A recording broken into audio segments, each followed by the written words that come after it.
ಆದರೆ ಸರ್, ಇದು ಇಚ್ಛಾಶಕ್ತಿಯ ಕೊರತೆ ಜೊತೆಗೆ ಲಾಭಿನೂ ಅಂತ ಅನಿಸುತ್ತೆ ನನಗೆ. ನಾವು ಯಾವುದೇ ಜಿಲ್ಲೆಗೆ ಭೇಟಿ ಕೊಟ್ಟಾಗಲೂ ಕೂಡ ದಿ ಬೆಸ್ಟ್ ಎಜುಕೇಷನ್ ಇನ್ಸ್ಟಿಟ್ಯೂಷನ್ ಯಾವುದಿದೆ ಅಂದರೆ ಅದು ಯಾವುದೋ ಒಬ್ಬ ಉದ್ಯಮಿದಿರುತ್ತೆ ಅಥವಾ ಪೊಲಿಟಿಷಿಯನ್ದಿರುತ್ತೆ. ಈಗ ಕನ್ನಡ ಶಾಲೆಗಳನ್ನು ಅಥವಾ ಸರ್ಕಾರಿ ಶಾಲೆಗಳನ್ನು ಉದ್ಧಾರ ಮಾಡಿದ್ರೆ ಅಲ್ಲಿಗೆ ಹೋಗೋರು ಯಾರು? ನನಗೆ ಈ ಪ್ರಶ್ನೆ ಯಾವಾಗಲೂ ಕಾಡುತ್ತೆ. ಅಲ್ಲ, ಇನ್ನೊಂದು ಹೇಳ್ತೀನಿ, ಅದು ಯಾಕೆ ಬಂತು ಅಂತ ಸ್ವಲ್ಪ ಹುಡ್ಕೋಣ. ಇಂಗ್ಲೀಷ್ ಮಾಧ್ಯಮ ಯಾಕೆ ಹುಚ್ಚಾಯ್ತು ಜನಕ್ಕೆ? ಮೂಲಕ್ಕೆ ಹೋಗಿ ತೋರಿಸ್ತೀನಿ ನಾನು ನಿಮ್ಗೆ ಹೇಗೆ ಅಂತ. ಇದೆಲ್ಲ ಶುರು ಆದದ್ದು ಒಂದು ರೀತಿ 1980ನೇ ಇಸ್ವಿ ಸುತ್ತಮುತ್ತಲ. ಈ IT ಕಂಪನಿ ಶುರು ಆಯಿತು ಬರೋದಕ್ಕೆ. ಹೌದು. BSc ಆದ ಹುಡುಗನಿಗೆ ಒಂದು 5,000 6,000 ಸಂಬಳ ಸಿಗ್ತಾಯಿತ್ತು. ಅದು ಇಂಜಿನಿಯರಿಂಗ್ ಆದ ಹುಡುಗ IT ಕಂಪನಿ 25,000 ಕೊಡ್ತಾಯಿದ್ರು. ಈ ಮಧ್ಯಮ ವರ್ಗದ ಪಾಲಕರಿಗೆ ಆಶ್ಚರ್ಯ. ನೋಡಿ, ಅವನು BSc ಆದರೆ 5,000 ಅಂತೆ, BE ಆದರೆ 25,000 ಅಂತೆ, ನೀನು BE ಆಗೋ. BE ಆಗು ಅನ್ನೋದು ಇಂಜಿನಿಯರ್ ಆಗ್ಬೇಕಂತಲ್ಲ, ಸಂಬಳ ಜಾಸ್ತಿ ಬರುತ್ತೆ ಹೋಗು ಅಂತ.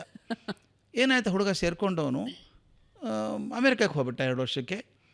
ಅಪ್ಪ ಅಮ್ಮನ ನಂಬ್ಕೊಂಡೇ ಇರಲಿಲ್ಲ ನನ್ನ ಮಗ ಅಮೇರಿಕಕ್ಕೆ ಹೋಗ್ತಾನೆ ಅಂತ. ಅಲ್ಲಿಗೆ ಹೋಗಿ ಅಪ್ಪ ಅಮ್ಮನ ಕರೆಸ್ಕೊಂಡ, ಕಾರಲ್ಲಿ ಸುತ್ತಾಡಿಸ್ದ. ಅವ್ರಿಗನ್ನಿಸ್ತು ಇದೇಪ್ಪ ನಿಜವಾಗ ಸ್ವರ್ಗ, ನೀ ಕಾಡ್ಕೊ ಇಂಗ್ಲೀಷ್ ಮೇಲೆ. ಅವಾಗೇನಾಯಿತು, ನಾವು ಭಾಳಷ್ಟು ನಮ್ಮ IT ಕಂಪ್ನಿ ಕೆಲಸ ಮಾಡೋದು ಲೇಬರ್ ಕೆಲಸ, ಅದು ವೈಟ್ ಕಾಲರ್ ಲೇಬರ್ ಅಷ್ಟೇ. ಅವ್ರ ಕೆಲಸ ನೀವು ಮಾಡಿಕೊಡ್ತೀರಿ ಅವ್ರಿಗೆ ಇಂಗ್ಲೀಷ್ ಬೇಕು. ಹೌದು. ಅದಕ್ಕೆ ಇವ್ರೇನು ಶುರು ಮಾಡಿದ್ರು ಕಂಪ್ನಿಯವರು, ಇಂಗ್ಲೀಷ್ ಬಂದರೆ ಮಾತ್ರ ತೊಗೋತೀವಿ, ಅದು ತೊಗೊಳ್ಳಲ್ಲ ನಿಮ್ಮನ್ನು ಅಂತ ಶುರು ಮಾಡಿದರು.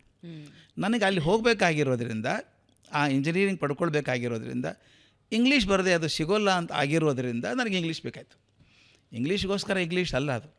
ಇವತ್ತಿಗಾದರೂ ಎಷ್ಟೋ ನಮ್ಮ ಇಂಜಿನಿಯರ್ಸ್ ಇಂಗ್ಲೀಷ್ ಕೆಟ್ಟದಾಗೇ ಇದೆ, ಆದರೆ ವ್ಯವಹಾರ ಮಾಡುವಷ್ಟು ಕಲ್ತ್ಕೊಂಡಿದ್ದಾರೆ. ಹಾಗಾಗಿ ಜನಕ್ಕೆ ಏನು ಭ್ರಮೆ ಬಂತು, ಅಗೇನ್ ಮಿಡಲ್ ಕ್ಲಾಸ್ ಇಡಬೇಕು ನಾನು. ಅವ್ರೇನು ಮಾಡಿದರು, ನೀ ಅಲ್ಲಿ ಹೋಗೋ, ಜಾಸ್ತಿ ಸಂಬಳ ಬರುತ್ತೆ, 5,000ಕ್ಕೆ 25,000 ಬರುತ್ತೆ. ಅದು 25,000 1 ಲಕ್ಷ ಆಯಿತು, 2 ಲಕ್ಷ 3 ಲಕ್ಷ ಆಗ್ಬಿಟ್ಟು ಸಂಬಳ ಕಲ್ಪನೆ ಮಾಡೋಕ್ಕೆ ಸಾಧ್ಯ ಇಲ್ಲ. ಆ ಬೆಳವಣಿಗೆ ಏರ್ತಲ್ಲ, ತುಂಬ ತಾರತಮ್ಯ ಆಯಿತು, ಸಂಬಳ ವ್ಯತ್ಯಾಸ. ಅದಕ್ಕೆ ಮಿಡ್ಲ್ ಕ್ಲಾಸ್ ಬಂದು ಏನು ಮಾಡೋಕ್ಕೆ ಶುರು ಮಾಡಿದರು, ಇಂಜಿನಿಯರಿಂಗ್ ಹೋಗಿ ನೀನು ಇಂಗ್ಲೀಷ್ ಕಲ್ತ್ರೆ ಆಗುತ್ತೆ, ಅದು ಇಂಗ್ಲೀಷ್ ಮೀಡಿಯಮ್ ಸ್ಕೂಲಿಗೆ ಹೋಗು. ಅದನ್ನು ವ್ಯಾಪಾರಿ ಮನೋಬುದ್ಧಿ ಇದ್ದಂಥ ಕೆಲವರು ಏನು ಮಾಡಿದರು, ಬಂಡವಾಳ ಮಾಡಿಕೊಟ್ರು.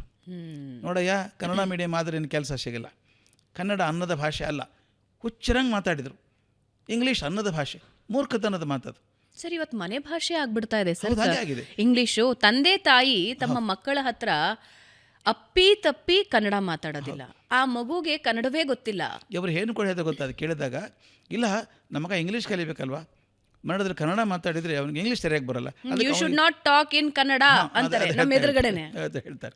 ಅಂದರೆ ಅದು ಎಷ್ಟು ತಪ್ಪು ಬಂತು ಅಂದರೆ, ಮತ್ತು ಕಾರಣ ಏನು ಗೊತ್ತಾ, ಇಂಗ್ಲೀಷ್ ತೊಗೊಂಡು ನಿನಗೆ ಕೆಲಸ ಸಿಗುತ್ತೆ ಅಂತ. ಭಾರಿ ದೊಡ್ಡ ತಪ್ಪದು, ಭಾರಿ ದೊಡ್ಡ ತಪ್ಪು. ಭ್ರಮೆಯನ್ನು ಕ್ರಿಯೇಟ್ ಮಾಡಿದ್ದೀವಿ ನಾವು, ಇಂಗ್ಲೀಷ್ ಅನ್ನದ ಭಾಷೆ ಅಂತ. ಕನ್ನಡ ಕೂಡ ಅನ್ನದ ಭಾಷೆನೇ. ಆದರೆ ಕನ್ನಡ ಜೊತೆ ಇಂಗ್ಲೀಷ್ ಭಾಷೆ ಕಲ್ತ್ಕೊಳ್ಳಿ, ಅದ್ರ ಬಗ್ಗೆ ದ್ವೇಷ ಏನೂ ಇಲ್ಲ ನನಗೆ. ಆದರೆ ಕನ್ನಡವನ್ನು ಬಿಟ್ಟು ಇಂಗ್ಲೀಷ್ ಮಾಡೋದಿದೆಯಲ್ಲ, ಅದು ತಪ್ಪಾಗುತ್ತೆ.